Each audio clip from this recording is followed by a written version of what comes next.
আসসালামু আলাইকুম। স্বাগতম দেশজগৎ নিউজের আজকের দেশ বিদেশের আলোচিত খবরে।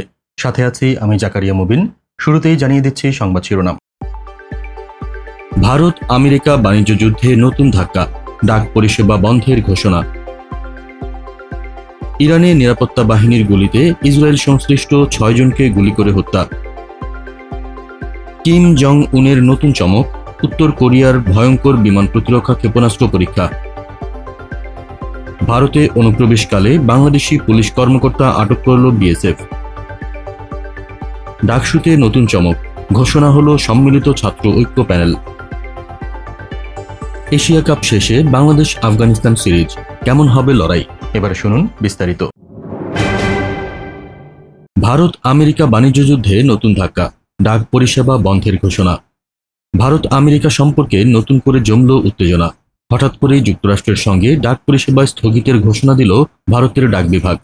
আগামী 25 আগস্ট থেকে আর কোনো পার্সেল বা চিঠি যুক্তরাষ্ট্রে পাঠানো যাবে না। কিন্তু কেন এমন সিদ্ধান্ত? এর পেছনে লুকিয়ে আছে বড় ধরনের বাণিজ্যিক লড়াই। মার্কিন প্রেসিডেন্ট ডোনাল্ড ট্রাম্প সম্প্রতি ভারতীয় পণ্যের ওপর শুল্ক দ্বিগুণ করেছেন। রাশিয়ার তেল কেনার অপরাধে ভারতকে 25% বাড়তি জরিমানাও চাপিয়েছেন। সব মিলিয়ে শুল্ক বেড়ে দাঁড়িয়েছে 50%। পাল্টা চাপে এবার ভারত যুক্তরাষ্ট্রে ডাক পরিষেবা সাময়িকভাবে বন্ধ করে দিল। যারা ইতিমধ্যেই বুকিং করেছেন তাদের পার্সেলও পাঠানো হবে না, শুধু টাকা ফেরত দেওয়া হবে বলে জানিয়েছে ভারতীয় ডাক বিভাগ।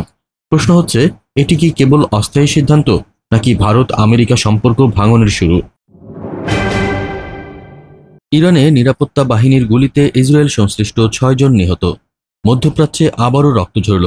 ইরানের দক্ষিণ পূর্বাঞ্চলে নিরাপত্তা বাহিনীর গুলিতে নিহত হয়েছে ইসরায়েল সংশ্লিষ্ট 6 জন। সরকারি সূত্র বলছে, এরা কোনো সাধারণ মানুষ ছিল না, বরং মোসাদের সঙ্গে সরাসরি সম্পর্কিত এক সন্ত্রাসী গোষ্ঠীর সদস্য। এই ঘটনায় আরও 2 জনকে জীবিত আটক করেছে নিরাপত্তা বাহিনী। তাদের মধ্যে বেশিরভাগই বিদেশি নাগরিক। যদিও জাতীয়তা গোপন রাখা হয়েছে। ইঙ্গিত স্পষ্ট, ইসরায়েল গোপনে ইরানের ভেতরে অস্থিতিশীলতা ছড়াতে চাইছে। এর আগেও ইরান দাবি করেছে মোসাদের হয়ে কাজ করা হাজার হাজার এজেন্ট তাদের দেশে সক্রিয়। গত জুনে ইসরায়েলের বিমান হামলার পর ধরা পড়েছিল 21,000 সন্দেহভাজন। প্রশ্ন হচ্ছে, ইরানের ভেতরে মোসাদের এই নেটওয়ার্ক কতটা বিস্তৃত, আর ইসরায়েলকে ঠেকাতে ইরান কতদূর যেতে প্রস্তুত? একদিকে গাজায় বোমাবর্ষণ, অন্যদিকে ইরানের ভেতরে গোপন ছক। স্পষ্ট হচ্ছে, মধ্যপ্রাচ্যের মাটি আরও অস্থির হতে চলেছে। কিম জং উনের নতুন চমক, উত্তর কোরিয়ার ভয়ঙ্কর বিমান প্রতিরক্ষা ক্ষেপণাস্ত্র পরীক্ষা। আবারও বিশ্বকে চমকে দিল উত্তর কোরিয়া। নতুন ধরনের 2টি বিমান প্রতিরক্ষা ক্ষেপণাস্ত্রের সফল পরীক্ষা চালিয়েছে কিম জং উনের সেনাবাহিনী। এই পরীক্ষার সময় সরাসরি উপস্থিত ছিলেন কিম জং উন নিজে। রাষ্ট্রীয় গণমাধ্যম জানাচ্ছে, ক্ষেপণাস্ত্রগুলোর রয়েছে ভয়ঙ্কর যুদ্ধ ক্ষমতা, আক্রমণাত্মক ড্রোন কিংবা ক্রুজ ক্ষেপণাস্ত্র, সবকিছু ধ্বংস করতে সক্ষম এগুলো।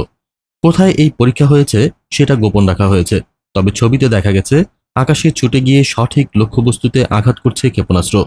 বিশেষ প্রযুক্তি ব্যবহার করে তৈরি এই অস্ত্রগুলোর প্রতিক্রিয়া এতটাই দ্রুত যে শত্রুর পালানোর সুযোগ প্রায় নেই বললেই চলে।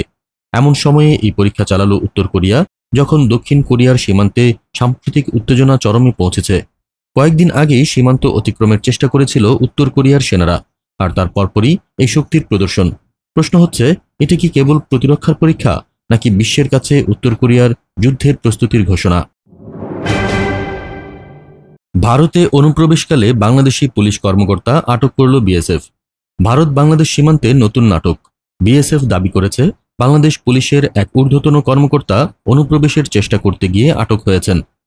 ঘটনাটি ঘটেছে পশ্চিমবঙ্গের উত্তর 24 পরগনায়।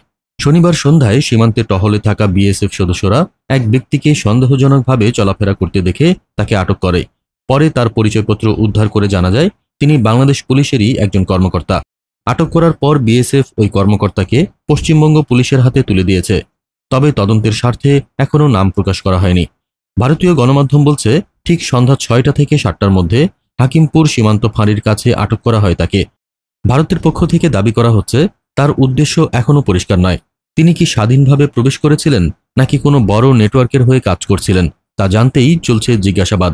সবচেয়ে বড় প্রশ্ন, এটা কি কেবল সীমান্তে অতিক্রমের ঘটনা, নাকি দুই দেশের সম্পর্কে নতুন উত্তেজনার সূচনা?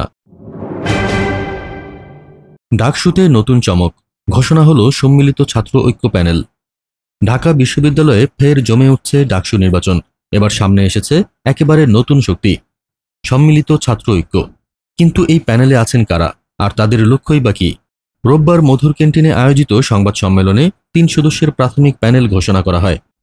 ভিপি পদে প্রতিদ্বন্দ্বিতা করবেন জান্নাতি বুলবুল, জিএস পদে মাহমুদুল হাসান এবং কার্যনির্বাহী সদস্য পদে তালহা নেগাবান। তবে এখানেই শেষ নয়, আগামী 26 তারিখ মনোনয়নপত্র চূড়ান্ত হওয়ার পর পূর্ণাঙ্গ প্যানেল হাজির করা হবে বলে জানিয়েছেন তারা। ভিপি প্রার্থী জান্নাতি বুলবুল বলেছেন, সংখ্যা নয়, আসল হলো প্রতিশ্রুতি ও বিশ্বাস। তার দাবি, ঢাকা বিশ্ববিদ্যালয় বারবার ইতিহাস ঘুরিয়ে দিয়েছে অল্প কয়েকজন শিক্ষার্থীর হাত ধরে।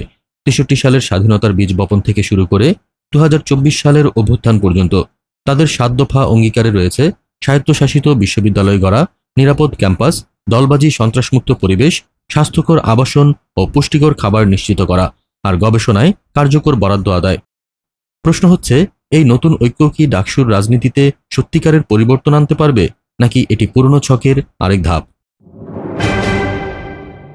এশিয়া কাপ শেষে বাংলাদেশ আফগানিস্তান সিরিজ, কেমন হবে লড়াই? এশিয়া কাপের উত্তাপ শেষ হওয়ার আগেই আসছে আরেকটি চমক। বাংলাদেশ ও আফগানিস্তান আবার মুখোমুখি হতে যাচ্ছে মাঠে, তবে এবার ভেন্যু সংযুক্ত আরব আমিরাত। 2 অক্টোবর থেকে শুরু হবে এই দ্বন্দ্ব। প্রথমে 3 ম্যাচের টি-20 সিরিজ, যেখানে ম্যাচগুলো টানা 2, 3 ও 5 অক্টোবর, আর এর পরেই শুরু হবে ওয়ানডে সিরিজ 8 অক্টোবর থেকে। বাকি দুটি ওয়ানডে হবে 11 ও 14 অক্টোবর। অর্থাৎ এশিয়া কাপ শেষে খুব একটা বিশ্রাম পাচ্ছে না বাংলাদেশ দল। আফগানিস্তান ক্রিকেট বোর্ড ইতিমধ্যেই ঘোষণা দিয়েছে, এটি শুধু সিরিজ নয়, নিরপেক্ষ ভেন্যুতেও বিশ্বমানের ক্রিকেট অভিজ্ঞতা উপহার দেওয়ার প্রতিশ্রুতি। তাদের সিইও নসিব খানের ভাষায়, এটি 2 দেশের অংশীদারিত্বের শক্তি। অন্যদিকে বিসিবিও বলছে, এই সিরিজ বাংলাদেশ ক্রিকেটের জন্য হবে মূল্যবান সুযোগ। প্রতিযোগিতামূলক ক্রিকেটের মাধ্যমে আসন্ন চ্যালেঞ্জের প্রস্তুতিও হবে আরও শক্তিশালী। এশিয়া কাপে যে দল ঘাম ঝরাবে, ঠিক তার পরপরই আসছে এই নতুন যুদ্ধ। প্রশ্ন হচ্ছে, বাংলাদেশ কি আফগানিস্তানের বিপক্ষে নিজেদের দাপট দেখাতে পারবে, নাকি এশিয়ার নতুন ক্রিকেট শক্তি আফগানিস্তান আবারও চমক দেখাবে? উত্তর জানা যাবে অক্টোবরে। আজ এখানেই শেষ করছি। সবাই ভালো থাকুন, সুস্থ থাকুন, আর দেখতে থাকুন দেশজগৎ নিউজ। চ্যানেলটি ভালো লাগলে সাবস্ক্রাইব করুন আর সংযুক্ত থাকুন আমাদের ফেসবুক পেজে। ধন্যবাদ।